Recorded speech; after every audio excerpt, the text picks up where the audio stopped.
عالمی مدنی مرکز فیضان مدینہ کراچی میں تاجروں کے ایک وفد کی شعبہ رابطہ برائے تاجران کی دعوت پر حاضری ہوئی، جس میں آل پاکستان تاجران کے صدر جاوید قریشی، نائب صدر محمد اسحاق، نائب صدر سندھ حاجی محمد رفیع، تاجر جاوید صدیقی اور دیگر شامل تھے۔ شعبہ رابطہ برائے تاجران کراچی سٹی ذمہ دار نے تمام معزز مہمانوں کو خوش آمدید کہا اور انہیں اسلامک ریسرچ سینٹر، مستشفیٰ، فیضان آن لائن اکیڈمی اور مدنی چینل سمیت دیگر شعبجات کا دورہ کروایا اور وہاں ہونے والے دینی کاموں کے حوالے سے بتایا۔ شعبہ ذمہ دار نے وفد کی رکن شورا مولانا حاجی عبدالحبیب اتاری سے ملاقات بھی کروائی۔ رکن شورا نے وفد کو دعوت اسلامی کے دینی و فلاحی کاموں میں بڑھ چڑھ کر حصہ لینے اور دین متین کی خدمت کے ساتھ ساتھ اللہ پاک کے آخری نبی محمد عربی صلی اللہ علیہ وآلہ وسلم کی دکھیاری امت کی خدمت کا ذہن بھی دیا، جس پر تاجروں نے اپنی اچھی نیتوں کا اظہار کیا اور مدنی خبروں کو اپنے تاثرات بھی دیے۔ ماشاءاللہ ان کے کاوشیں دیکھ کر بے انتہا خوشی ہوئی، خاص طور پہ دعوت اسلامی کا کام دین کے حوالے سے انہوں نے ماشاءاللہ جس طریقے سے پاکستان اور اس کے بعد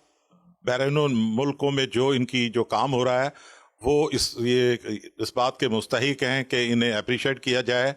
اور اس کے علاوہ ان کی جو فلاحی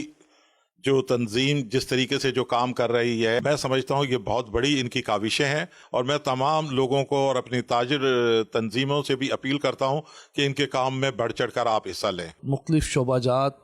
کے بارے میں ہمیں بتایا گیا اور انتہائی خوشی ہوئی کہ دعوت اسلامی پاکستان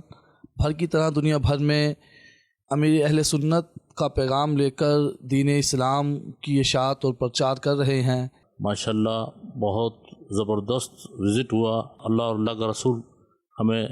توفیق عطا فرمائے کہ ہمارے دوست اور ساتھی اور ہماری نسل اور ہماری اولاد دعوت اسلامی کی اس ترتیب پہ چلتی رہے۔ یقین کریں آج جو روح پرور مناظر دیکھے، لوگوں کے حضرت صاحب سے پیار دیکھا، اور سب سے بڑی بات جو فلاح و بہبود کا ایک